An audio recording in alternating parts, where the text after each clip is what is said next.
अस्सलाम वालेकुम पाकिस्तान, आप देख रहे हैं सुबह की सोच। एक नई सुबह है, एक अच्छी सुबह है, क्योंकि आज की सुबह में बारिश है और बारिश ने इस्लामाबाद के मौसम को खुशगवार बना दिया। और सुबह की सोच को लेकर मेरे साथ हैं गजल अशरफ और मेरे साथ हैं हसनैन लियाकत। आप सबको कहेंगे खुश आमदीद। और बारिश बहुत ज़बरदस्त हो रही है, इतनी बारिश हो रही है कि आप सोच भी नहीं सकते। सुबह से ही बारिश जारी है, गर्मी और हब्स का जोर टूट गया। बारिश नहीं देखी बिल्कुल ऐसी है वो, तब तो बारिशें हुई नहीं। हम तो यहाँ पे डिस्कस करते रह गए कि बारिश हो जाए, लेकिन बारिश बहुत अच्छी है आज और सारा दिन का बताया जा रहा है कि सारा दिन बारिश इसी तरह से रहेगी। गर्मी और हब्स का जोर भी टूट चुका है और जिस तरह हम खुशगवार मूड में यहाँ पर बैठे हैं, खैर हम रोज बैठते हैं लेकिन कभी नहीं भी हो तो हमें बैठना पड़ता है। हाँ, और इस तरह से यकीनी तौर पर आप लोग भी जब उठेंगे, बहुत सारे लोग उठ चुके होंगे और मौसम को देख के वैसे ही आपके मूड बहुत अच्छे हो जाएंगे। तो सबसे पहले आगाज करेंगे सोशल स्टोरीज का और बिस्मिल्लाह करते हैं। स्पोर्ट्स बोर्ड का ज़ोराना मजाक बन गया क्योंकि कौमी हॉकी टीम के कप्तान इमाद भट्ट ने नाकाफी जो सफरी अखराजात थे उनका हवाला देकर पाकिस्तान स्पोर्ट्स बोर्ड की जानिब से दिए गए ज़ोराने की दावत में शिरकत से माजरत कर लिया। और पाकिस्तान स्पोर्ट्स बोर्ड इस्लामाबाद सफ़र के लिए कौमी हॉकी टीम के कप्तान के 5,600 फराहम किए, ताकि इमाद शकील ने दावत को मुस्तरद करते हुए जवाब दिया कि इतने पैसे तो टूल की अदायगी पर लग जाते हैं। कौमी हॉकी टीम के कप्तान ज़ोराने में शिरकत से उन्होंने इनकार कर दिया और PSB की जानिब से कौमी हॉकी टीम के महज 6 खिलाड़ियों को ज़ोराने में मदऊ किया गया था, जिसमें सुफियान खान, राना वहीद, अब्दुल्ला, मुनीबुर रहमान और हनान शामिल थे। और इस ज़ोराने में दीगर खेलों से ताल्लुक़ रखने वाले लोग भी शामिल थे, जिनमें javelin throw Olympian Arshad Nadeem भी थे, कॉमनवेल्थ गेम्स के gold medalist weight lifter Noor Dastgir Butt जो कि आज से 2 दिन पहले मार्शल प्रोग्राम में भी मौजूद थे। और आपको ये भी ख्याल रहे कि कौमी हॉकी टीम ने नेशंस हॉकी कप के फाइनल के लिए क्वालिफाई किया था और जहां उन्हें न्यूजीलैंड से शिकस्त का सामना करना पड़ा था। हम इस इवेंट में पाकिस्तान की मजमूई कारकर्दगी नाकाबिले यकीन भी रही है। बिल्कुल ऐसी है। और इमाद भट्ट को मैं सुन भी रहा था, उनके अगर डिजिटल प्लेटफॉर्म की भी बात की जाए तो उन्होंने ये बाकायदा बोला है कि अगर आप टोल के पैसे से कम पैसे देंगे, मतलब टोल आजकल इतना नहीं लगता लेकिन फिर भी आप कह लें कि तकरीबन 2-3 हज़ार रुपये टोल का लग जाता है, फिर वो क्या लोकल गाड़ी में आएंगे। तो पाकिस्तान स्पोर्ट्स बोर्ड को इस हवाले से सोचना चाहिए। और पाकिस्तान स्पोर्ट्स बोर्ड ने बहुत अच्छे काम भी किए, उनको टिकट्स भी प्रोवाइड किए, उनको होटलिंग भी प्रोवाइड की। लेकिन ये जो डेली अलाउंस होते हैं, ट्रैवलिंग अलाउंस होते हैं, आप अगर किसी क्रिकेटर को बुलाएंगे तो क्या आप उसको 5600 रुपये में बुलाएंगे? ये मतलब एक मुजाहिका खेज बात है जो कि आपने हॉकी टीम के कप्तान के साथ की। और उस हॉकी टीम के कप्तान के साथ जिस हॉकी टीम ने कुछ भी नहीं था, उनके पास कोई वसाइल नहीं थे। अभी उन्होंने अजलान शाह का फाइनल खेला पिछले साल, इस साल उन्होंने नेशंस कप का फाइनल खेला। हाँ, ये जो कमी कोताही रह जाती है, फाइनल वाली लाइन अबूर नहीं करती हमारी हॉकी टीम, उसकी वजह यही है, ये जो फैसिलिटीज़ की कमी है, ये मेंटली तौर पे कहीं ना कहीं आपको डिस्टर्ब कर रही होती है। सो ये चीज़ें हमें नहीं करनी चाहिए, डेट इज़ वेरी अनफॉर्चुनेट। खवातीन हज़रात, आगे बढ़ते हुए आपको मैं फ्रांस ले चलता हूँ। फ्रांस में म्यूजिकल फेस्टिवल के दौरान लोगों पर इंजेक्शन से हमला करने के इल्ज़ाम में पुलिस ने 12 अफराद को हिरासत में ले लिया। अच्छा। फ्रांस के वज़ारत दाखिला के मुताबिक इतवार के रोज़ फ्रांस भर में होने वाले म्यूजिकल फेस्टिवल के दौरान 145 अफराद ने इंजेक्शन जो उनको चुभाए गए उसकी शिकायत दर्ज करवाई। और इन वाक़यात के बाद पुलिस ने 12 अफराद को हिरासत में भी लिया।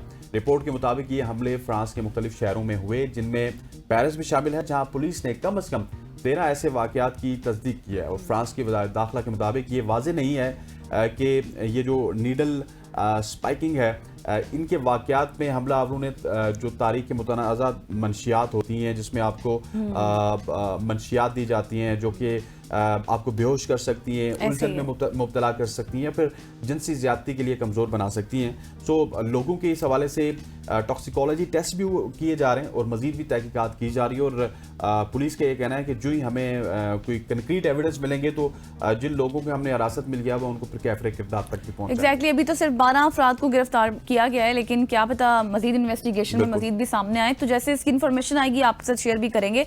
आगे बढ़ते हैं और आपको चीन लिए चलते हैं, जहाँ पर एक अजीबो गरीब सा वाक़या पेश आया है। हमेशा अजीबो गरीब वाक़यात बताती हैं। जाहिर है मैंने इंटरेस्टिंग स्टोरीज बतानी, अजीब बता दिया करे, गरीब ना बताया। मैं अजीबो गरीब मिलाकर बताती हूं और गरीब भी बताती हैं। बात कुछ यूं है। अजीबो अमीर वाक़यात क्यों नहीं होते वैसे? अजीबो गरीबी वाक़यात सिर्फ अजीबो गरीब हो सकते हैं, अजीबो अमीर मुझे लगता है कभी वाक़या हुआ ही नहीं है। कि आज मैं आपको अजीब और अमीर वाकया बताता हूँ। चले, आप कह रहे हैं तो ऐसे ही लेकर चलते हैं। चीन में ये ऐसे अजीब और अमीर वाकया पेश आया जहाँ पर एक गाड़ी का मॉनिटरिंग सिस्टम जो ड्राइवर की तवज्जो और आंखों की हालत मॉनिटर करता है। नए ड्राइवर शहरी की इंतहाई छोटी आंखों को नींद से ताबीर करके अलार्म बजाना शुरू कर दिया और एक चीनी ब्लॉगर ने अपनी गाड़ी में मॉनिटरिंग सिस्टम में उन गलत अलार्म की शिकायत की कि बताया कि मेरी बस आंखें छोटी हैं, मैं नींद में नहीं होता। और हुआ कुछ यूं कि सिस्टम ने बार बार ड्राइवर को ड्राइविंग डिस्ट्रक्शन या नींद की तनबीहात भेजी क्योंकि उसकी आंखों का हजम, ज़ाहिर है आपको पता है कि चीन के लोगों की आंखें छोटी होती हैं, तो ऐसा लगा होगा कि इस तरह की सिचुएशन उन्होंने बनी होगी, उसको लगा होगा कि ड्राइवर की आंखें बंद हैं। हुआ मजीद कुछ यूं कि कुछ सूरतों में ड्राइवर के चेहरे का जाविया और ऊंचाई भी तनाज़े का सबब बनी। और फिर ये भी आपको वाज़ेह हो जाए कि दीगर ब्रांड्स की गाड़ियों में भी यही सूरत हाल पेश आ चुकी है। उनको लगता है कि शायद जो चीनी लोग हैं उनकी आंखें बंद हैं और वो सो रहे हैं, लेकिन असल में होता है ऐसा नहीं। बिल्कुल ऐसी है। जब आप ये स्टोरी बता रही थी तो मैंने इसको अजीब व गरीब से अजीब व अमीर बताया था, क्योंकि चीन की स्टोरी थी तो चीन काफ़ी अमीर हो चुका है, तो ये अजीब व अमीर स्टोरी बहुत ही अच्छी लगी हमें। खवातीन हज़रात, आगे बढ़ते हुए आपको मैं एक ज़बरदस्त इंटरेस्टिंग स्टोरी बताता हूँ एक खातून के हवाले से।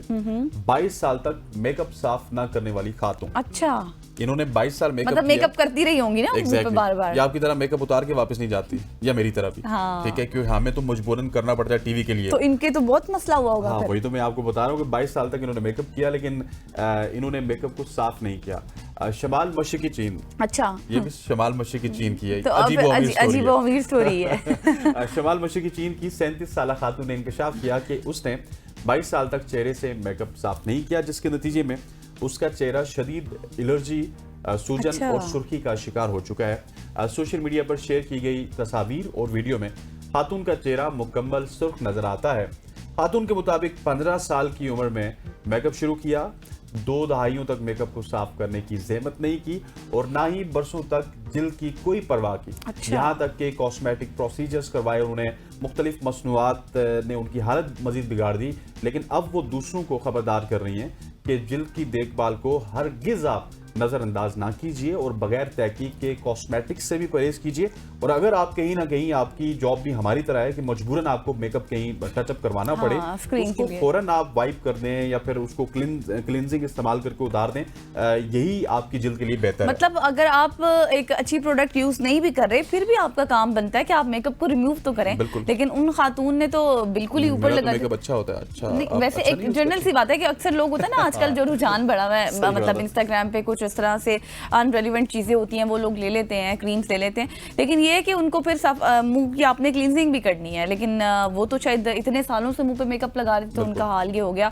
लेकिन लेट्स सी कि अब थोड़ी सी स्टोरी शेयर करने का मकसद ये है कि थोड़ा ख्याल रखें। आगे बढ़ते हैं और अब आपको बताते हैं एक बहुत ही जबरदस्त स्टोरी जिसमें SPF को भूल जाएं, सिर्फ चीन में सूरज से बचाव का एक नया और दिलचस्प रुझान वायरल हो रहा है। चीन की स्टोरियां आज अजीब और अमीर बहुत ही सामने आ रही हैं। आप वो क्या कहते होते हैं, सन ब्लॉक को भूल जाएं। हाँ, सन ब्लॉक को आप भूल जाएं। एग्जैक्टली, जितने भी आप सन ब्लॉक लगाते हैं वो अब आप लगाने की आपको जरूरत नहीं है, क्योंकि एक इंटरेस्टिंग सी बात ये है कि कवल के पत्ते, जो कि सिचुआन सूबे में खवातीन को साइकिल चलाते हुए कवल के बड़े पत्तों को चेहरे पर बांधे देखा जा सकता है, जिसमें आंखों के लिए सुराख भी हुए हैं। और ये कम खर्च, केमिकल फ्री और मौसर तरीका ना सिर्फ धूप से बचाता है बल्कि सबकी तवज्जो भी अपनी तरफ मबजूल करा रहा है। और जिल्द की हिफाजत को आप ये कहें कि इबादत समझने वाले मुल्क में ये नया अंदाज अब खूब मकबूल हो रहा है, क्योंकि इससे पहले हमने जिल्द से रिलेटेड एक स्टोरी शेयर की जिसमें हमने बताया कि आप मेकअप लगाकर जाते हैं। That is very popular. और आप देखिए कि चाइनीज कुछ इस तरह की हरकतें करते हैं कि वो दुनिया में वायरल भी हो जाते हैं। वीडियो में मेरे ख्याल मिलियन व्यूज तो वैसे ही आ जाते हैं। वो देखिए ना कि पूरे जिन बने हुए और साथ साथ अपने जिल्द की हिफाजत, मतलब ये कि जिल्द की हिफाजत भी कर रहे हैं। एग्जैक्टली। खवातीन हज़रात, क्योंकि चाइना की स्टोरी इन्होंने स्टार्ट की थी, मैंने एक और चाइना की स्टोरी बता दी और फिर मैंने एंड भी चाइना से किया। तो मैं चाहता हूं कि अब चाइना से थोड़ा सा निकला जाए और यूनाइटेड किंगडम की बात कीजिए, बरतानिया की बात कीजिए, तो वहां पे जाते हैं। बरतानिया में 100 साल बाद पहली बार नायाब एक जंगली ऑर्किड है, उसको देखा गया है। माहिरीन के मुताबिक बरतानिया में पीले और जामनी रंग का ऑर्किड फूल देखा गया है। इस फूल का नाम लेडी स्लीपर ऑर्किड है, जिसे 100 सालों बाद पहली बार बरतानिया के जंगल में देखा गया। अच्छा। ये फूल 1900 में नापैद हो गया था। एक सदी से इसके बारे में ख्याल किया जा रहा था कि ये फूल बरतानिया से खत्म हो गया, लेकिन ताहम जो बैक एंड पर स्टोरी है कि 1930 में शमाली इंग्लैंड के यॉर्कशायर डील्स में एक दूर दराज मकाम पर एक वाहिद पौधा दरियाफ्त किया गया था, जिसके बाद इस पौधे की जगह को खुफिया रखा गया था और इसे चोरी होने से बचाने के लिए 24 घंटे की निगरानी इसकी की गई। और यॉर्कशायर वाइल्ड लाइफ ट्रस्ट ने गुज़श्ता मौसम गर्मा में इस फूल को दरियाफ्त किया था। माहिरीन इस फूल को उम्मीद की किरण करार दे रहे हैं। इनका कहना है कि ये नायाब फूल अपनी आबादी को बढ़ाने में मददगार साबित होगा। एग्जैक्टली अब ये फूल जिस तरह से आप बता रहे हैं कि इतने सालों बाद देखा गया है, तो ज़ाहिर है अपनी खूबसूरती में मजीद ये चार चांद भी लगा देगा। और ये थी हमारी सोशल स्टोरीज जिसको हमने आज डिस्कस किया। उम्मीद करते हैं कि आपको अजीबो अमीर सी स्टोरियाँ पसंद आई होंगी, क्योंकि काफ़ी इंटरेस्टिंग स्टोरीज थी। और अब आगे बढ़ते हैं और आगे बढ़ जिक्र कर लेते हैं कि इस वक्त जो ठीक है, इस वक्त बात कर लेते हैं कि आपको पता है कि जो जंग बंदी हो चुकी है मशरिक़ वस्ता में, मिडल ईस्ट में जो सिचुएशन हो रही थी, इसी सारी सूरत पर बात करने के लिए हमें ज्वाइन कर चुके हैं नाइला चौहान साहिबा। Thank you so much for your time. Madam, सबसे पहले तो हमें ये बताएं कि इसके पीछे बुनियादी वजह आपको नज़र क्या आती है अचानक से, क्योंकि हम देख रहे थे कि सिचुएशन कुछ इस तरह से नहीं डेवलप हो रही थी। हमें लग रहा था कि शायद ये दूर तक बात जाएगी, तूल पकड़ेगी ये बात, लेकिन अचानक से इसका बंद हो जाना। नायला साहब, आपको आवाज आ रही है?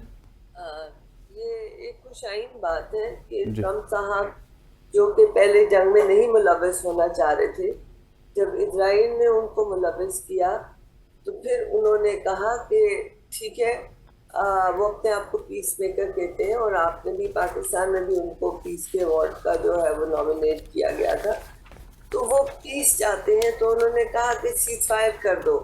इजराइल ने जो अपना बहाना बनाया था कि ईरान के पास जो है वेपन्स ऑफ मास डिस्ट्रक्शन है, न्यूक्लियर वेपन्स है, तो ठीक है हमने बमबारी कर दी, अब उनको जो है ख़त्म कर दिया गया है, अब मज़ीद जंग नहीं होनी चाहिए, अमन होना चाहिए। तो उन्होंने दोनों पार्टीज को इन्फोर्स किया कि वो सीज फायर करें। अफसोस की बात यह है कि दोनों राजी तो, लेकिन इमीडिएटली जो सीज फायर शुरू हुआ, इसराइल ने ईरान पे हमला कर दिया फिर से, जिस पे ट्रम्प साहब बहुत नाराज हुए। उन्होंने कहा जब मैंने कह दिया है कि सीज फायर है तो सीज फायर है, और जो नहीं सुनेगा फिर वो मेरी सुनेगा।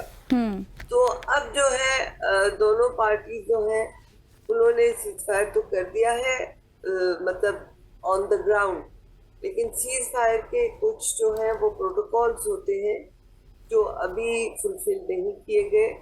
दोनों पार्टीज ने बैठ के निगोशिएट करना है, टर्म्स एंड कंडीशंस फाइनलाइज करनी है ताकि ये देर पा अमन रहे। नायला साहब, आपका एक वसी तजुर्बा है और इजराइल को भी आप जानती हैं, ईरान को भी आप जानती हैं, तो क्या ये सीज फायर आपको वक्ती लग रहा है या इसके कोई तवील मुद्दती जो आपको ये लग रहा है सीज फायर के अब ये जल्द ही एक दूसरे के साथ उस तरह से नबर्द आजमा नहीं होंगे जिस तरह से अभी थे?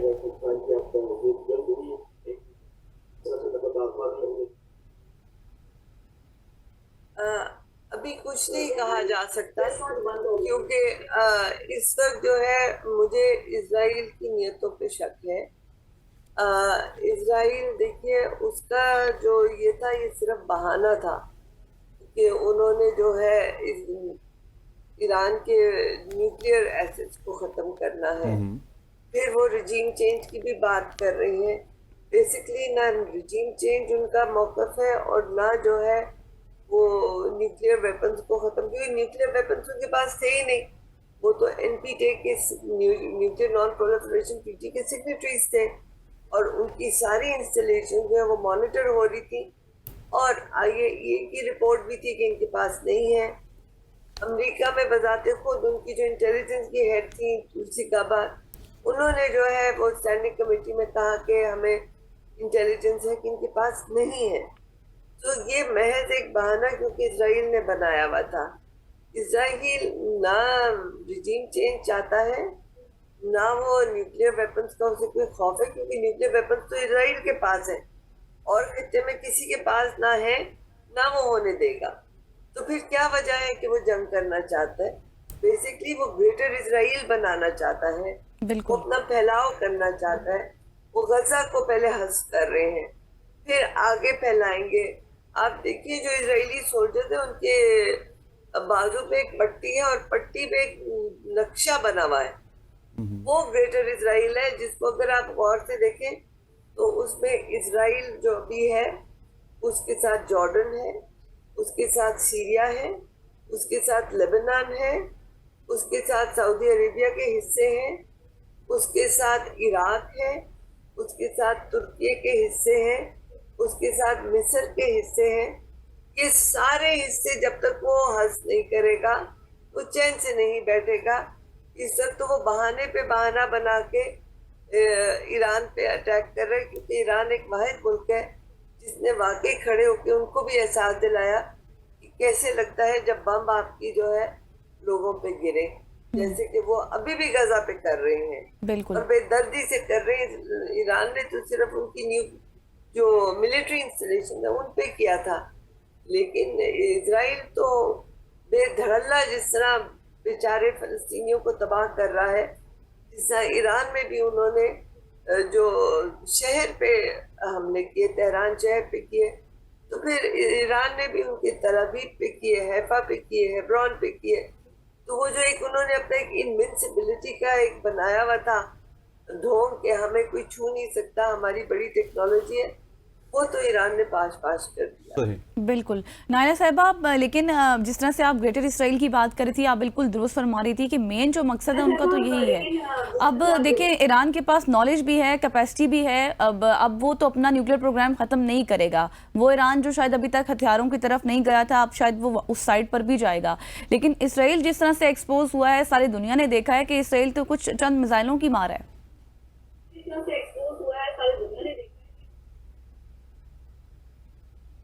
बिल्कुल दुरुस्त फरमाया आपने, और वो वादे है कि वो 4 दिन बाद जो है वो फड़क गए थे, और फिर वो ट्रम्प साहब जो कि नहीं इस जंग में शामिल होना चाहते थे, उनको मुलविस करके B2 बॉम्बर्स मंगवा के उधर बम फेंकवाए। 30,000 पाउंड का बम, सोच सकते हैं आप, इतना बड़ा बम, 30,000 पाउंड के बम फेंके गए B2 बॉम्बर्स के साथ, जो तबाही मचाई गई। लेकिन ईरान पहले से तैयार था, उनकी सारी इंस्टॉलेशन जेरे जमीन है, तो वो इतने जेरे जमीन, उसका इम्पैक्ट कितना पहुंचा नहीं पहुंचा अभी किसी को नहीं मालूम। लेकिन इंटरेस्टिंग बात यह है कि अमेरिका ने आने से पहले ईरान को खबरदार कर दिया था, तो उन्होंने अपनी सारी वहां से न्यूक्लियर जो है एसेट्स को निकाल लिए थे। तो अब वो निकाल के कहाँ लेके गए, उसको क्या करना है, अभी सारी दुनिया जो है वो इस जो है वो तजब्जुब में है कि आगे क्या होगा, ये अमन कितनी देर जो है वो पायदार रहेगा। बिल्कुल बिल्कुल ऐसी है। और ये भी बताइएगा कि वो जो रिजीम चेंज की अमेरिका बात कर रहा था, अमेरिकन प्रेसिडेंट बात कर रहे थे, वो एक दिन उन्होंने बात की, दूसरे दिन उससे वो पीछे हट गए। इसके पीछे क्या वजह है कि अमेरिकन प्रेसिडेंट एकदम से बात करके मुकर गए?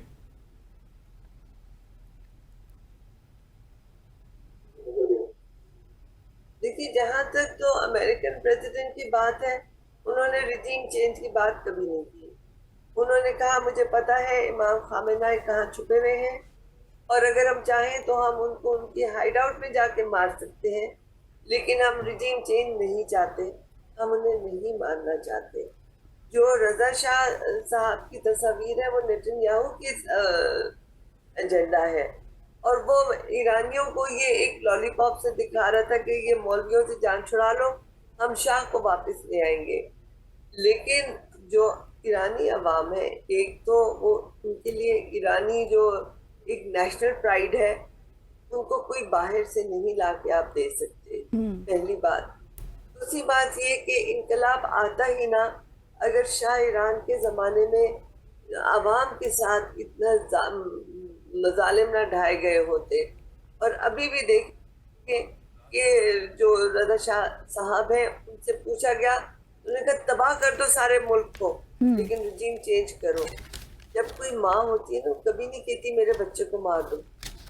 एक जो मुल्क का बादशाह होता है, वो एक माँ या बाप की तरह होता है।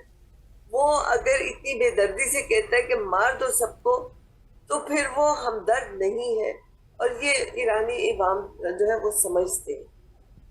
ठीक हो गया। नायला चौहान साहिबा हमारे साथ मौजूद थी, साबिक सफ़ीर माहिर बैनुल अक़वामी उमूर, जो कि जो हालिया सिचुएशन है मिडिल ईस्ट की, उसके हवाले से हमसे गुफ्तगू कर रही थी। नायला साहिबा, आपका बहुत शुक्रिया। यहाँ पे वक्त हो चाहता है एक शॉर्ट सी कमर्शियल ब्रेक का। ब्रेक लेते हैं, वापस आते हैं। स्टे विद अस।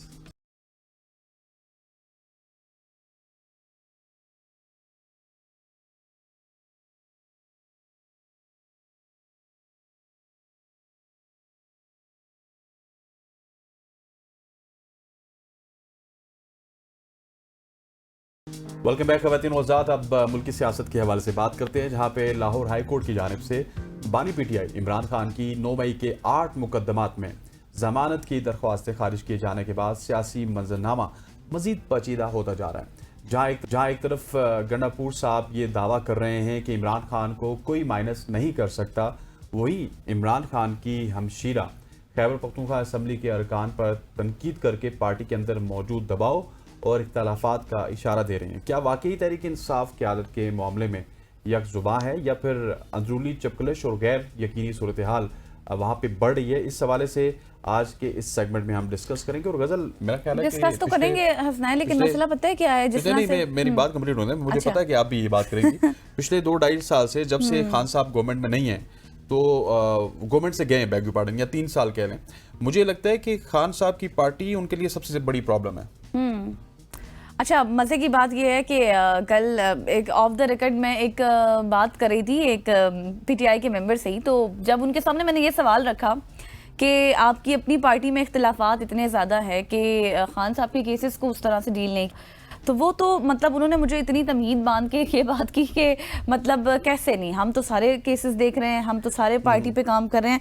लेकिन खैर देखते हैं कि अभी इसका हल क्या निकलता है, क्या कुछ होगा या फिर नहीं होगा। और हमें ज्वाइन कर चुके हैं इस वक्त एमपीए हैं पीटीआई के नदीम कुरैशी साहब। Thank you so much for your time. सबसे पहले तो मुझे ये बताएं सर कि खान साहब की जमानत की दरख्वास्तें मुस्तरद होने से अब पीटीआई की क्या सियासी हिकमत अमली होगी? बिस्मिल्लाहिर्रहमानिर्रहीम। बहुत शुक्रिया आपको सबको अस्सलाम वालेकुम। वालेकुम देखिए, मैं आपसे गुजारिश कर दूं, खान साहब की जमानतें जो रिजेक्ट हुई हैं, सबसे पहले ये हमारे निज़ाम अदल के लिए एक क्वेश्चन मार्क है। एक शख्स जो खुद अरेस्ट था, गवर्नमेंट की हिरासत में था, जो मौके पे ग्राउंड पे मौजूद नहीं था, 2 साल से, ये लॉ पॉइंट पे आप किसी भी अच्छे क्रिमिनल लॉयर से अगर आप कंसल्ट करेंगे तो आपको अंदाजा हो जाएगा कि मैं आपको गलत नहीं कह रहा जी। कल बड़ी मायूसी हमें हुई है बतौर एक पाकिस्तानी, बतौर पाकिस्तान तहरीक इंसाफ के वर्कर के, बतौर एक कॉमन मैन के। इंसाफ हर शख्स का बुनियादी हक है। अगर किसी मुलजिम को आप उसका केस अंडर ट्रायल हो और 2 साल तक उसको बेल ना मिले, ये एक बहुत बड़ी हमारे पूरे निजाम के लिए क्वेश्चन मार्क है। लेकिन बहरहाल हुकूमत का जो टारगेट है, हुकूमत की जो तरजीह है, वो खान साहब को जेल में रखना है।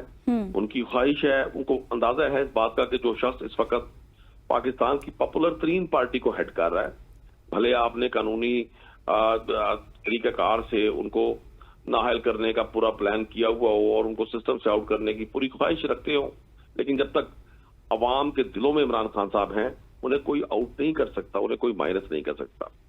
जहां तक आपने भी क्वेश्चन किया कि जी पार्टी के अंदरूनी इख्तलाफात, यकीनन जब एक पॉलिटिकल पार्टी पर इतना दबाव हो, तमाम हुकूमती सरकारी मशीनरी उसके अगेंस्ट इस्तेमाल हो रही हो और हुकूमत की तवज्जो अब गुड गवर्नेंस से ज्यादा, अवाम की फलाह बहबूद से ज्यादा, लोगों के बेसिक इश्यूज को हल करने से ज्यादा एक खास पॉलिटिकल पार्टी को दीवार के साथ लगाना हो, तो जाहिर है फिर उसके असरात मुरतब होते हैं।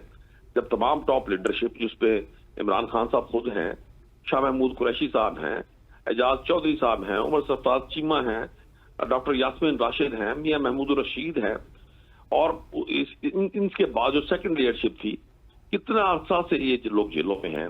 क्या मतलब इन्होंने ऐसा कोई क्राइम किया है, कौन सा ऐसा जुल्म किया मां सिवाय इसके कि पाकिस्तानी कौम को एक शऊर दिया है?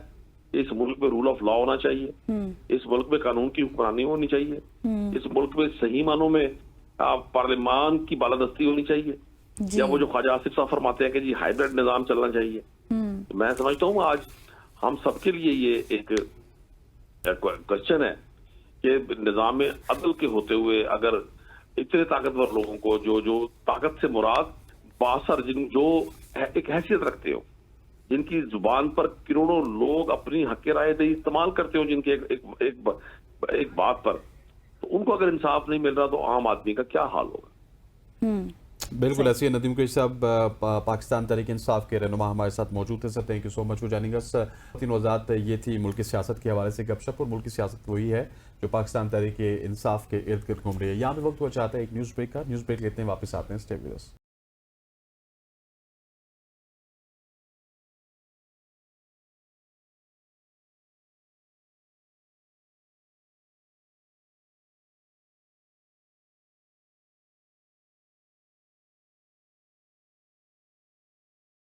Welcome back after the break. और अब कुछ बात कर लेंगे इंपॉर्टेंट चीज़ों के हवाले से, क्योंकि इस्लामाबाद पुलिस ने वफाकी दारुल हुकूमत के शहरियों के तहफ़्फ़ुज़ के लिए एक बहुत ही अहम कदम उठाया है, जिसमें ऑनलाइन टैक्सी वेरिफिकेशन ऐप का बाज़ाब्ता तौर पर अब इजरा कर दिया गया है। क्योंकि डेली बेसिस पे ख़वातीन की अगर मैं बात करूँ तो इन ड्राइव यूज़ करती हैं, यांगो इस तरह की जो ऑनलाइन टैक्सी हैं उनको इस्तेमाल करती हैं। और इस ऐप का मकसद ऑनलाइन टैक्सी बुक करने वाले शहरियों खुसूसन ख़वातीन को महफूज सफ़र की सहूलत फराहम करना है और पुलिस टैक्सी सर्विसेज के दरमियान रवाबित को मौसर बनाना है। और इस ऐप के बारे में आज हम बात करने जा रहे हैं कि किस तरह से कौन कौन सी फैसिलिटीज़ जो हैं वो प्रोवाइड की जा रही हैं खुसूसन ख़वातीन को। बिल्कुल ऐसे ख़वातीन साथ हमारे स्टूडियो में बड़ी इंपॉर्टेंट शख्सियत मौजूद हैं, डॉक्टर मोहम्मद इकबाल साहब जो कि SSP हैं, इस तमाम तर सूरत-ए-हाल को देख रहे हैं, सेफ सिटी ऑपरेशन को देख रहे हैं। डॉक्टर साहब thank you so much for joining us. सबसे पहले तो आपको welcome having me. Thank you. ये ख़वातीन वाला इशू तो बहुत इंपॉर्टेंट है, गज़ल ने तो उसी के बारे में पूछ लिया, लेकिन मैं थोड़ा सा सेफ सिटी प्रोजेक्ट के हवाले से पूछना चाहूँगा आपसे कि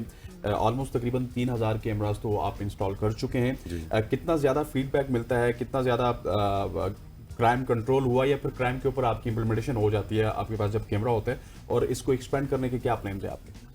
जी बिस्मिल्लाहिर्रहमानिर्रहीम। सेफ सिटी का जो प्रोजेक्ट है ये 2016 में इस्लामाबाद में इम्प्लीमेंट हुआ था, क्योंकि उस टाइम शहर इतना एक्सपेंड नहीं था।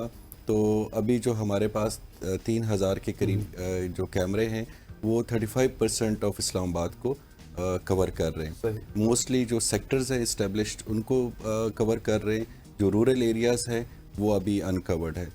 उसको कवर करने के लिए जो अभी हुकूमत ने और स्पेशली जो हमारे inspector general Islamabad police Syed Ali Nasir Rizvi, ये उनका इनिशिएटिव था कि हम इस्लामाबाद के एंट्री एग्जिट्स को और जो रूरल एरियाज़ है उनको भी हम कवर कर सकें। तो इसलिए अभी हमारा एक प्रोजेक्ट जो है वो expansion of safe city Islamabad जो है वो शुरू हो गया है।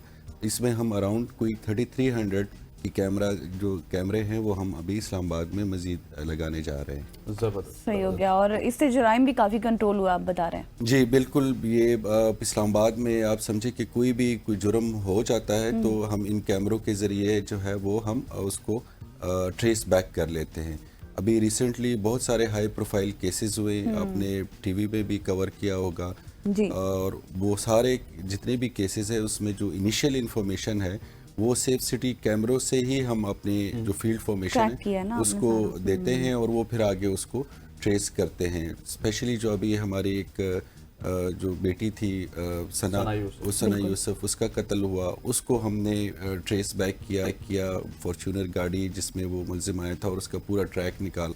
इससे पहले एक केस हुआ था जिसमें एक लैला खातून थी जिसके साथ रेप हुआ था, बिल्कुल, तो उसको भी हमने ट्रेस किया। इसके अलावा बहुत सारे जितने भी बड़े रॉबरीज के केसेस आते हैं, मर्डर्स के केसेस आते हैं हीनस, तो वो तमाम हम जो इनिशियल इन्फॉर्मेशन है वो सेफ सिटी के कैमरों से ही हम उसको ट्रेस करते हैं और आगे फिर वो जो इन्फॉर्मेशन है वो फील्ड फॉर्मेशन को देते हैं। डॉक्टर साहब सना वाला केस तो मेरे ख्याल स्टेट ऑफ द आर्ट था, फिर आपने 2-3 केसेस और भी गिनवाए, लेकिन एक थोड़ी सी शिकायत आवाम की ये भी रहती है कि किसी मतलब वर्क फोर्स के हवाले से, शायद आप लोगों के पास वर्क फोर्स है या नहीं है। रावलपिंडी का तो मेरा इस तरह का हुआ, मैंने खुद भी वहाँ पे फेस किया कि जब हम उनको सेफ सिटी कैमरा या फिर कैमरा की लोकेशन देते तो उस तरह से वो ट्रैक नहीं कर पाते। तो क्या सारे केसेस को आप उसी प्रायोरिटी में देखते हैं या सिर्फ हाई प्रोफाइल केसेस को प्रायोरिटीज में देखते हैं? नहीं, हम तकरीबन तमाम केसेस को जो स्पेशली जो स्ट्रीट क्राइम के केसेस हैं, जो स्नैचिंग के हैं, जिसमें झपट्टा मारते हैं, रॉबरीज करते हैं, जो रोड के ऊपर जो क्राइम होता है वो हम उसमें ज़रूर ट्रैक करते हैं। और स्पेशली जो हाई प्रोफाइल केसेस हो उसमें तो मस्ट है, लाजमी है। और बहुत सारे और केसेस में भी जो है वो सेफ सिटी एविडेंस जो है वो जो हमारे इन्वेस्टिगेटिंग ऑफिसर्स हैं उनको वो प्रोवाइड करते हैं हम। तो ऑलमोस्ट ऑल केसेस में सेफ सिटी की जो है मदद ली जाती है हमारे जो फील्ड फॉर्मेशन है हमारे आईओ से।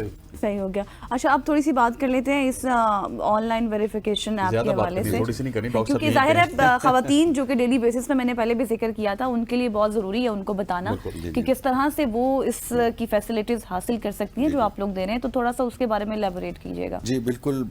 इस्लामाबाद की भाषियों की जो हिफाजत है वो हमारी अवलीन तरजीह है, और जो सिटीजन्स हैं उनको फैसिलिटेट करना और उनको एक तहफ़्फ़ुज़ जो है वो उनको प्रोवाइड करना, ये हमारे जो आईजी पुलिस है सईद अली नासिर रिजवी, ये उनकी अवलीन तरजीह है और उसी के मिशन के मुताबिक हमने एक ऑनलाइन टैक्सी वेरिफिकेशन ऐप बनाई है जो TVS के नाम से हमारे इस्लामाबाद पुलिस के पेज के ऊपर मौजूद है और वहाँ से उसको डाउनलोड किया जा सकता है। ठीक है।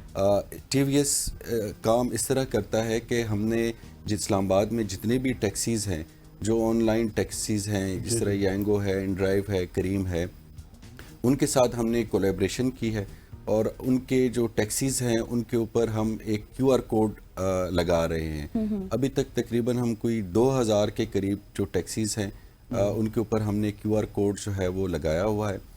QR कोड जो है वो पीछे जो शीशा है उसके ऊपर ये लगा हुआ है। अब इसका मकसद ये है कि जो भी खातून या सिटीज़न वो टैक्सी में सफ़र करना चाहता है और वो उसने कोई टैक्सी बुलाई है तो वो सबसे पहले वो QR कोड जो है उसको स्कैन कर ले। तो जब स्कैन करेंगे तो उसको उसकी गाड़ी की तफसील और ड्राइवर की तफसील जो है वो उसमें आ जाएगी। तो वो उससे वेरीफाई कर ले के आया वो जो ड्राइवर है वो वही है जो रजिस्टर्ड है या गाड़ी भी वही है। तो जब वो हो जाए कि तस्दीक के ये वही है फिर उसमें वो सफ़र करे। अक्सर ये हमारे एक्सपीरियंस में आया है कि जो ख़वातीन स्पेशली जो टैक्सीज़ बुक करती हैं तो ना गाड़ी वही होती है और ना ड्राइवर वही होता है। तो उसमें फिर जो है वो क्राइम का जो एलिमेंट है वो हो सकता है उन ख़वातीन के साथ। चोरी भी हो जाती है, उनका सामान भी चोरी हो जाता है या हरासमेंट के भी इश्यूज आते हैं। तो उस चीज़ से बचने के लिए ज़रूरी है कि आप वो QR कोड स्कैन करें और जब गाड़ी की तस्दीक हो जाए तो उसके बाद उस गाड़ी में सफ़र करें। ठीक हो गया। डॉक्टर साहब, अगर इस QR कोड की बात की जाए तो इसमें और क्या क्या स्पेसिफिकेशंस हैं? जब आप ये QR कोड लगाते हैं तो कौन कौन से ऑप्शंस आते हैं खातून के पास भी या फिर एक जो मर्द वहाँ पे राइड कर रहे हैं उसके पास भी कौन कौन से ऑप्शंस और भी आते हैं? मैं तमाम सिटीज़न से रिक्वेस्ट करूँगा कि एक तो ये हमारा जो ऐप है TVS, इसको डाउनलोड करके इसको अपने मोबाइल में रजिस्टर करें। जब आप रजिस्टर करेंगे तो इसमें आप अपनी तफसील देंगे और इसमें एक तो ये है कि एक ऑप्शन है कि अगर किसी खातून ने सफ़र करना है और तो वो अपनी लाइव लोकेशन भी वो शेयर कर सकते लेकिन वो ऑप्शनल है। अगर वो नहीं करना चाहती तो हमारे इस ऐप में एक पैनिक बटन है, जो पैनिक बटन अगर वो प्रेस करेगी तो सीधा हमारे कंट्रोल रूम में उसकी वो जो है, क्योंकि वो मोबाइल लाइव लोकेशन भी आ जाएगी, हमें कॉल आ जाएगी। हमारे जो पुलिस ऑपरेटर्स हैं वो उस नंबर पे दोबारा उस नंबर पे वो कॉल करेंगे कि भाई आया उसके साथ क्या इमरजेंसी है या क्या जो है उसको कोई सर्विस रिक्वायर्ड है। तो एक तो पैनिक बटन है, इमरजेंसी में पुलिस को इन्फॉर्म भी कर सकती है और दूसरा ये कि अपना जो टैक्सी है उसको भी वेरीफाई कर सकती हैं कि जो उसने जो टैक्सी बुक की है वो वही टैक्सी है या कोई और है। ठीक हो गया। और डॉक्टर साहब लास्टली हमारे पास वक्त तो कम है लेकिन एक सवाल रह गया। ऊपर से कॉल आ गई, वो जो QR कोड आप स्कैन करेंगे तो वो QR कोड तो कोई पुलिस वाला भी नाके पे खड़े होकर स्कैन कर सकता है। तो उसमें अगर ड्राइवर वो नहीं है, गाड़ी वो नहीं है, तो उसके हवाले से भी कुछ चालान वगैरह का आपने सोचा है कि वो कर सकते हैं? जी बिल्कुल। अभी हमने जब ये टैक्सी वेरिफिकेशन सिस्टम स्टार्ट किया हुआ है, अभी हम जो यहाँ पे वो जो ऑनलाइन टैक्सीज चल रही है उनके साथ कोलैबोरेशन की है और यांगो के साथ स्पेशली हमने एक MOU साइन किया कि जितने भी वो गाड़ियाँ रजिस्टर करेंगे वो उनको इस्लामाबाद पुलिस के पोर्टल के ऊपर भी वो रजिस्टर होंगी।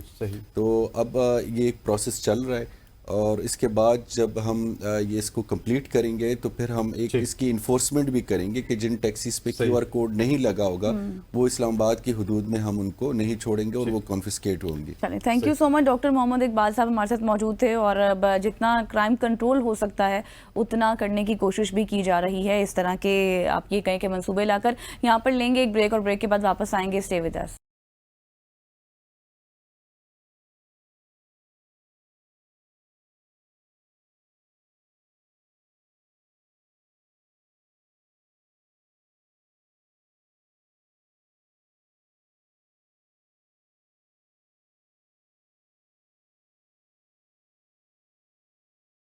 वेलकम बैक खवतीन नौज़ात। अब हम कल हमने बात की थी कि किस तरह से बच्चे अपनी वेकेशंस गुजार सकते फैमिली के साथ गुजार सकते हैं, उनको प्रोडक्टिव गुजार सकते हैं। अब हम बात करेंगे क्योंकि स्क्रीन टाइम तो आपने देना ही होता है, मूवीज़ भी आपने देखनी होती हैं।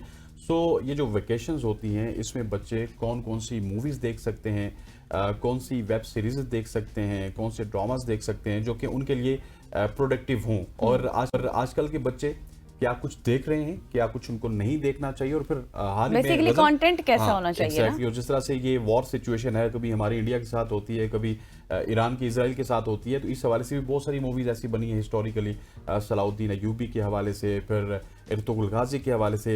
उनमें से कौन सा कंटेंट देखना चाहिए, इन तमाम तर इशूज़ के ऊपर आज हम बात। और ये तमाम तर चीजें हमें बेहतर बताने वाले सिर्फ एक ही शख्स हैं, शुएब साहब। Thank you so much for अस्सलामुअलैकुम, कैसे हैं आप लोग? वालेकुम अस्सलाम। सबसे पहले जिस तरह से हसनैन ने कहा ना कि अभी एक वॉर की सिचुएशन चल रही है, फिर उसके बाद बच्चों को छुट्टियां भी हैं, हम देख रहे हैं कि ज्यादातर टाइम जो है वो मोबाइल स्क्रीन के सामने गुजर रहा है बच्चों का, और कंटेंट भी कोई अच्छा नहीं है।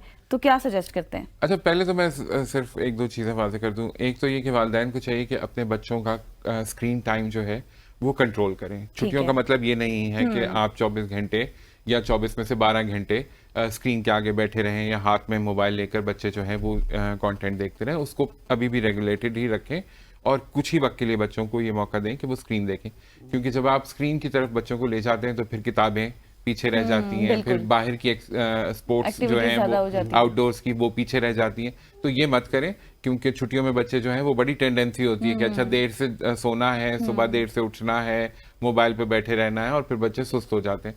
तो ये ज़रूरी था बताना।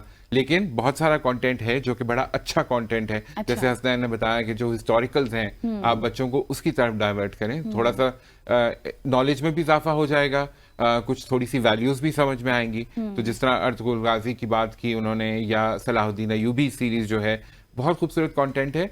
और जिस तरह उन्होंने कहा कि अगर बच्चों को थोड़ा सा इंटेलिजेंट कंटेंट की तरफ डायरेक्ट कर दिया जाए शुरू में ही, तो फिर बच्चों का एक टेस्ट डेवलप हो जाता है। मुझे लगता है कि हसनैन, हम अक्सर गलती ये करते हैं कि उनको कार्टून सीरीज दिखाते रहते हैं और बच्चों का जो है ना वो एक आजकल रील्स की तरह हाँ। और फिर वो अटेंशन स्पैन कम हो जाता है बच्चों का। अब आप ये देखिए कि मैं अक्सर अपने बच्चों को भी देखता हूँ कि वो जो है वो रील भी पूरी देखने की पेशेंस नहीं रही है उनमें। वो इस तरह स्क्रॉल करते हैं उसको कि लॉन्ग फॉर्मेट तो बिल्कुल ही खत्म हो गया। तो वो थोड़ा सा हमने उनको कहना है कि ठहर जाओ और लॉन्ग फॉर्मेट को देखने की आदत डालो। पेशेंस आती है इंसान के अंदर, कहानी आहिस्ता आहिस्ता खुलती है।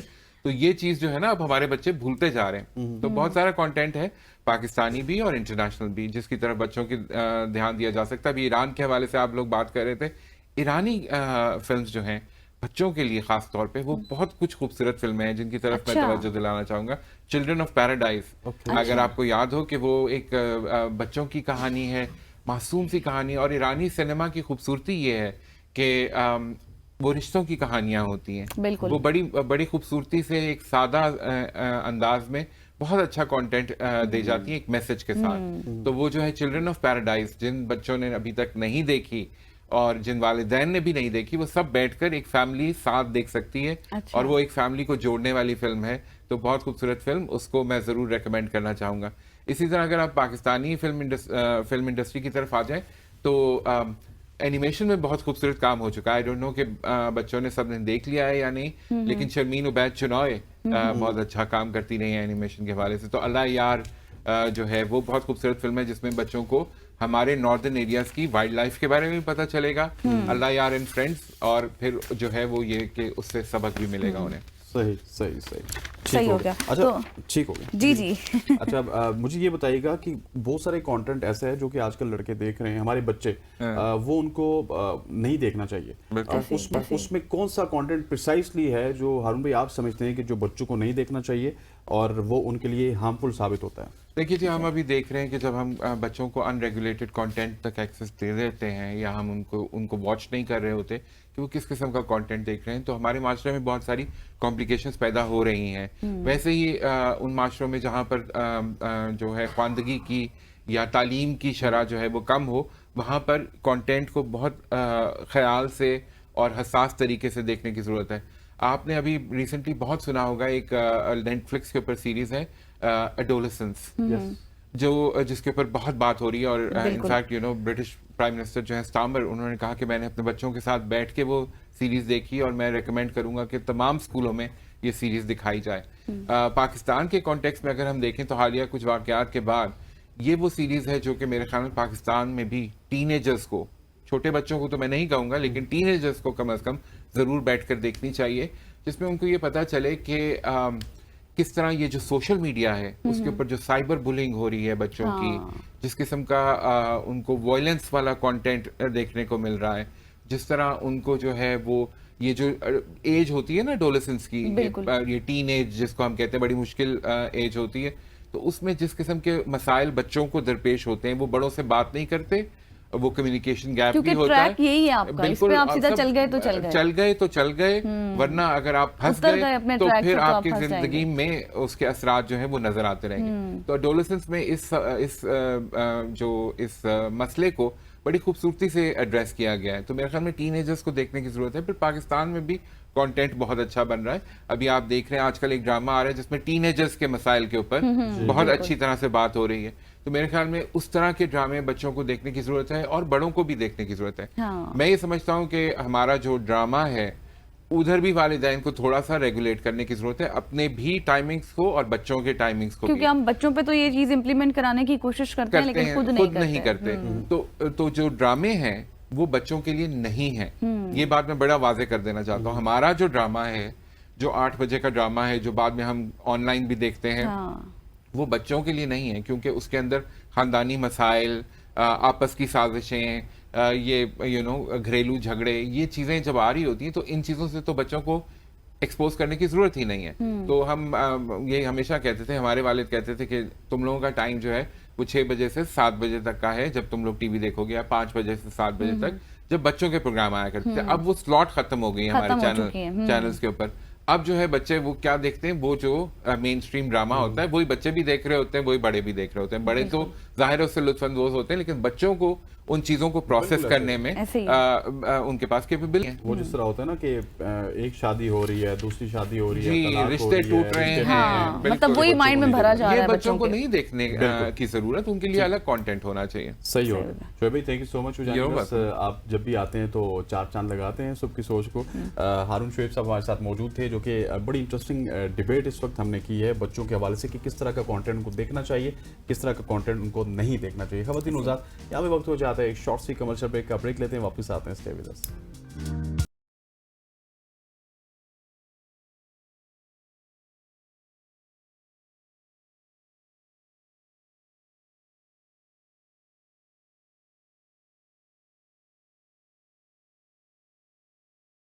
वेलकम बैक खवातीन औज़ात। अब हम बात करेंगे, आज सुबह जब मैं घर से निकला था और घर से निकलते हुए आज मैंने एक अजीब व गरीब सी सिचुएशन देखी है। 84 दिन में जो अंडरपास बनाया गया था सरीना में, वहाँ से जब मैं गुजरा तो मेरी गाड़ी काफ़ी ज़्यादा बम्पी, मुझे मतलब इस तरह लगा कि मैं एक डहलवान में जा रहा हूँ। और उसके बाद जब हमारे कैमरामैन अहमद साहब पहुंचे या फिर उसके बाद हमारे प्रोड्यूसर हमाद साहब पहुंचे तो उन्होंने बताया कि वो जगह क्या बिल्कुल ही मतलब उसका एक हिस्सा आप कहें कि वो गिर गया, मतलब वहां पे अब गाड़ी नहीं जा सकती और बहुत ज्यादा क्रैक्स पड़ चुके हैं। ये 84 दिन का जो काम था, उस 84 दिन के काम के बाद गजल हालात ये होते हैं कि आप क्वालिटी के ऊपर कंप्रोमाइज करते हैं और क्वालिटी आपकी इस तरह की हो जाती है। क्योंकि बात बताने का मकसद ये है कि इस पर बहुत बात हुई, हमने सेगमेंट्स भी किए और गवर्नमेंट की तरफ से भी बहुत से स्टेटमेंट सामने आती रही। इसका इफ्तिताह तो 84 दिन में हो गया था, 4 फरवरी को इसका वज़ीर-ए-आज़म साहब ने इफ्तिताह कर दिया था। 4.2 अरब रुपए मालियत थी इस मंसूबे की और इस पर लगा, और उसके बाद सिर्फ और सिर्फ आप ये कहें कि कुछ महीनों बाद इसका ये हाल है। सिर्फ एक बारिश, और अभी आगे मजीद बारिशें होनी है, फिर देखते हैं कि सिचुएशन क्या होगी। बताने का मकसद ये है कि थोड़ा सा अवॉइड करें अब उस पुल पे जाने से, क्योंकि कुछ भी खतरा हो सकता है। लेकिन हमारा सेगमेंट आर्ट जो है वो बहुत जबरदस्त है। मतलब लेट्स सपोज अगर मैं आधा घंटा लेट आता तो आप इस वक्त मुझे कहीं हॉस्पिटल में देखती। बिल्कुल, मैं वहां से लिटरली गुजर गया हूं। मैं गाड़ी इस तरह की, गाड़ी थोड़ा सा नीचे हुई, फिर ऊपर, मतलब आपने तो समझा ना वैसे ही। नहीं, फिर मैंने फील किया मेरे साथ हो क्या गया, मैंने कितना ज्यादा रिस्क लिया और बाद में मतलब ये आप ये देखिए कि टोटल ये 4 महीने भी नहीं चल सका। बिल्कुल ये आप देखिए इतने पैसे इस पर लगे हैं, लेकिन सिर्फ 4 महीनों के अंदर इसका सारा, और 4 महीने। तीनों आजाद, ये कहानी है पाकिस्तान की। आगे बढ़ते हैं और आगे बढ़ते हुए आपको हमारे साथ बहुत ही खूबसूरत हमारे स्टूडियो में मौजूद हैं जो कि फैशन इंडस्ट्री से जिनका ताल्लुक है, रिसाइकलिंग आप इसको कह सकते हैं, रीयूज़ आप कह सकते हैं कि कपड़े किस तरह से आप जिन कपड़ों से आप तंग हो जाते हैं 3-4 दफ़ा, ख़वातीन का बहुत बड़ा मसला है, 2 दफ़ा पहन लेती हैं, ये मैंने उस फैशन में पहना था, वहाँ पे नहीं पहन सकती, ये मैंने उस वलीमे पे पहना था, दूसरे पे नहीं पहन सकती। शादियों में नहीं, वलीमे पे पहना था तो वो सारे रिश्तेदार मुझे जानते हैं, तो यहाँ पे तो मैं पहन नहीं सकती, अब दूसरे वलीमे पे पहन के तो वो बिल्कुल ज़ाया हो जाता है। जी, इसी सूरत हाल पर हम बात करेंगे कि ये मसला आखिर कब तक रहेगा ख़वातीन के साथ। हमें चुके हैं studio Sarish Raza, fashion designer, और उनके साथ नबिया खटक साहिबा ने। Thank you so much both of you. सबसे पहले तो मुझे सरिश ये बताएं कि how can we give a new life to old dresses? So there is a new concept जो स्पेशली कोविड के बाद यूरोप में आया था, अपसाइक्लिंग के नाम से। अब अपसाइक्लिंग यूरोप के लिए नहीं थी, लेकिन हमारी दादियाँ नानियाँ ताहयात करती आई हैं कि आपने देखा होगा कि कोई काम वाले कपड़े होते हैं तो वो काम, अगर फॉर एग्जांपल शिफॉन का फैब्रिक खराब हो गया तो वो काम उतार के किसी और कपड़े पे लगा देती हैं, करेक्ट, उसको न्यू करने के लिए। सो ये कॉन्सेप्ट अपसाइक्लिंग है। सो ये बड़ा ट्रेंडिंग हो गया है स्पेशली यूरोप में एंड वेस्ट में, क्योंकि अब लोगों के लिए fashion for people is a way for them to express themselves, right. तो जब आप अपसाइकिल कपड़े बना रहे हो तो इसका मतलब वो पीस सिर्फ आपके पास है, क्योंकि वो एक न्यू तरीके से बना हुआ है, वो डिफरेंट फैब्रिक्स को कनेक्ट करके बना हुआ है, तो वो पीस और किसी के पास नहीं होगा। सो वो कॉन्सेप्ट हम पाकिस्तान में भी प्रमोट करना चाह रहे हैं कि हमारे बहुत दफ़ा होता है हल्का सा दाग लग जाता है किसी कपड़े पे तो आप वो फेंक देते हैं। तो हमारे कुछ इस तरह के सेलर्स हैं जो कि फॉर एग्जांपल डेनिम है, जो अब आपकी जीन्स आया हो गई हैं, उससे वो टोट बैग्स बना लेते हैं, उससे पाउचेस बना लेते हैं, हेयर एक्सेसरीज बना लेते हैं जी, 4-5 शर्ट्स अटैच करके एक नई शर्ट बना लेते हैं पैचअप करके। सो इसमें जो अपॉर्चुनिटीज़ है वो एंडलेस हैं and they look so good as well, and most importantly you feel good, क्योंकि आप सस्टेनेबिलिटी को प्रमोट कर रहे हो within the fashion industry, कि आप कोई चीज़ ज़ाया नहीं कर रहे। बिल्कुल ठीक हो गया। और नबिया, आप ये बताइएगा कि अभी जिस तरह हम ऑफ एयर बात कर रहे थे कि अगर लेट सपोज किसी भी खातून ने 2-3 दफ़ा कपड़े यूज़ कर लिए और वो उनसे तंग है, तो अल्टीमेटली उसने या तो काम वाली को देने या फिर उसकी अलमारी में पड़े रहेंगे। उसके लिए क्या कुछ कॉन्सेप्ट आप लोगों ने नए लाए हैं जो कि आप यहाँ पे बताना चाहती ऑडियंस को? सो बेसिकली जो हमारा प्लेटफॉर्म है बिज़बी, वो इस प्लेटफॉर्म को यूज़ कर सकती हैं, बिकॉज एज वी सेड कि हम सस्टेनेबल फैशन को प्रमोट करें, तो वो कपड़े जो अलमारी में पड़े हैं, टेक पिक्चर्स, हमारी वेबसाइट है, यू कैन रजिस्टर, तो एज अ सेलर आप वहाँ रजिस्टर करें, पुट अ प्राइस जो आपकी पसंद की है, and then you can sell, और वहाँ जब आप चीज़ होगी तो आपको हम कनेक्ट करवा देंगे बायर के साथ, and the transaction, quality check, वो सब कुछ हमारी जिम्मेदारी होगी। So you can sort of also contribute to the environment and yes make money off of it as well. Exactly ऐसा ही है। अच्छा, मुझे सरिश ये बताएं कि we are spreading as much as we can ना, लेकिन आप समझती हैं कि एक बहुत बड़ा अवेयरनेस का इशू है लोगों में, क्योंकि हम अगर अपने से ही शुरू करें तो हम भी नहीं ऐसे करते कि ठीक है ये कपड़ा पुराना हो गया अब इसको फेंक दो, तो इस हवाले से कोई कैंपेन्स वगैरह भी चल रही है लोगों को गाइड करने के लिए? बिल्कुल, ऐसे में सबसे बड़ा चैलेंज जो हमें आया था वो यही था, क्योंकि जब मैंने शुरू किया था ना, तो जब मैं लोगों को आइडिया बताती थी तो हर कोई मेरे से सुनता था, फिर कहता था अच्छा तुम लंडा बेच रही हो, the first comment that I would get, and then फिर बहुत लोग मुझसे भी पूछते थे अच्छा तुम खुद पहनती हो, and I wear bizbee a lot, क्योंकि ऑब्वियसली अगर एक चीज जो मुझे 7-8 हज़ार की मार्केट से मिल रही है, मुझे 1,000 की मिल रही है, मुझे क्या फर्क पड़ता है, राइट। एंड आप अपनी बहनों के कपड़े बचपन से हम शेयर करते आए हैं, दोस्तों से कपड़े शेयर करते आए, कजन से करते आए हैं, तो ये सिर्फ एक माइंडसेट का इशू है, और ये जनरली एक एशियन माइंडसेट का इशू है, नॉट ओनली पाकिस्तान। यही आप वेस्ट में चले जाएं, थ्रिफ्टिंग वहाँ पे ट्रेंड है, जेन ज़ी स्पेशली जो यंगर जनरेशन है, दे स्पेसिफिकली मेक श्योर कि वो सेकेंड हैंड कपड़े पहने टू प्रमोट सस्टेनेबिलिटी। तो वो शिफ्ट अब मैंने रिसेंट 2 साल में पाकिस्तान में भी देखा है। The youth is much more open to this concept, वो लोग ओपनली पहनते भी हैं, ओपनली एक्सेप्ट भी करते हैं कि हाँ हमने ये थ्रिफ्ट किए, लेकिन एक जो लाइक हमारी like older generation like mothers वगैरह, उनको कन्विंस करना इम्पॉसिबल है, तो आई स्टॉप ट्राइंग। तो I think millennials and Gen Z are now understanding the logic behind the concept as well. So अब alhamdulillah in the past 2 years now I don't face that issue anymore in Pakistan, but उससे पहले तो it was like मुझे हर किसी को बैठ अब ये इशू आप इसलिए भी फेस नहीं करी क्योंकि महंगाई भी बहुत हो चुकी है। that is well हाँ, अब लोगों को लॉजिक नजर आनी शुरू हो गई है ना उसके पीछे, क्योंकि आप सही कह रहे हैं। अच्छा, सो मैं आपको एक मजे की बात आती हूँ, ये रमजान जो था ये पहला रमजान हिस्ट्री ऑफ बिस्बी में था जिसमें वी हैड रिकॉर्ड सेल्स, क्योंकि people could not afford to go and buy Eid के कपड़े, क्योंकि इस दफा बहुत बहुत ज्यादा महंगे थे। तो हमें हमेशा ये लगता था कि ईद के कपड़े कोई बिस्बी से नहीं खरीदेगा, क्यों होता है ना नए कपड़े का कॉन्सेप्ट, बट इस दफा इनसेन अमाउंट ऑफ सेल्स हुई। तो वही बात है, जब जरूरत इजाद की माए, महंगाई भी होगी। अच्छा, एक सवाल मेरा आप दोनों से, पहले सारी शाह भी बात करी, आप जवाब दीजिएगा कि ऐसा कॉन्सेप्ट भी हो सकता है आप इसको सोच रही है कि लेट्स सपोज एक कपड़े किसी ने लगाए हुए वो आपको सेल आउट कर दे और उसके कंपैरेटिवली प्राइस ऊपर नीचे हो थोड़ी सी और वो आपसे वहां से खरीद ली, इसको भी सोच रही है आप? मतलब एक कपड़े हैं गजल ने जो सब पहने हुए ये आपको दे दें, ठीक है जी, आपकी वेबसाइट पे व्हाट्सएवर, ठीक है, आपकी वेबसाइट पे कुछ ऐसे कपड़े हैं कि जो इनकी प्राइस के उस मतलब सेल आउट करने के हवाले से बराबर के, तो वहां से वो ले लें, मतलब कि एक्सचेंज। हाँ, बिल्कुल ऐसा बहुत होता है कि मतलब फॉर एग्जांपल आपने एक कपड़ा आपका बिक गया, ठीक है, से 2000 रुपए का, तो आप कहें कि अच्छा मुझे पे आउट ना करें, मैंने इसी अमाउंट की मैंने एक और कपड़ा लेना है, तो ये बहुत लोग करते हैं, बहुत अलॉट ऑफ हमारे जो मेजॉरिटी सेलर्स हैं ना वो बायर्स भी हैं और वाइस वर्सा। अच्छा, जो बंदा खरीदता है वो बहुत लोग करते हैं। ठीक है। अच्छा नबिया, मुझे ये बताएं कि बिस्बी जो आपका प्रोजेक्ट है ये कब से काम आप लोग इस पर कर रहे हैं और कितनी आपको इस पे लोगों की तरफ से अप्रिसिएशन मिली है इस पर अब? So it was an idea initially. 2017 में started taking shape and 2019 पे once the funding started coming in, I started pitching it on international levels. तो 2019 से हमारे operations officially होना शुरू हो गए थे. अच्छा. And initially like she mentioned, it was difficult getting people on board. But with the awareness campaigns और हम मार्केटिंग कैंपेन्स भी करते हैं, बहुत इंटरैक्टिव करते हैं और लोगों को we make them part of the system, so that is अब ये कि people are more open to it. Started off with bridal dresses, then normal कपड़े, now we do accessories as well, bags और किड्स का भी एक section हमने introduce करवा दिया है। अच्छा, सो उसका काफी अच्छी, तो उसके ऊपर रिस्पांस अच्छा आ रहा है, काफी अच्छा आ रहा है। और एक चीज मैं ऐड करना चाहूंगी टू व्हाट नबिया सेड वाज कि हम लोगों ने एक चीज मेक श्योर की थी शुरू से कि हम जब मार्केटिंग करते थे बिस्बी की, तो मैंने कभी ये चीज़ मार्केट नहीं की कि आप सस्ता कपड़ा खरीद लो या फिर पैसे कमा लो थ्रू द प्लेटफॉर्म। हमने हमेशा कॉन्सेप्ट एज ए ट्रेंड ही प्रमोट किया कि अच्छा सस्टेनेबल फैशन को एज ए ट्रेंड प्रमोट करें, और हमेशा हमने अपनी आउटलुक भी वैसी रखी है, and I think that really helped us change the mindset of people as well. क्योंकि इसमें ये चीज नहीं होती ना कि आप पुराने फैशन को ज्यादा प्रमोट कर रही हैं, पुराने कपड़ों को नए फैशन के साथ चल रहे हैं। हाँ, जो आप अभी पहन रही हैं वही आप बेचेंगे आगे। एग्जैक्टली। और जब ये आपने काम स्टार्ट किया था, लास्ट मुझे बताइएगा, क्योंकि नबिया भी कह रही है कि सैरिश ने स्टार्ट किया था, तो उस वक्त डिफिकल्टीज तो हुई होंगी, लेकिन अब टीम कितना ज्यादा ग्रो हो चुकी है, कितने लोग हैं आपकी टीम में? So we have a team of total of 25 people. Okay, very big team. And yes, and हमारा ऑफिस इधर इस्लामाबाद में ही होता है, एंड बट हमारा मेनली जो सारी ऑपरेशंस वगैरह वो ऑनलाइन ही है हमारा काम, तो हम लोगों की services all across Pakistan available है। ठीक हो गया। सैरिश आपका बहुत शुक्रिया, नबिया आपका बहुत शुक्रिया। कीप ग्रोइंग और कीप शाइनिंग, इंशाल्लाह आपसे मुलाकात रहेगी।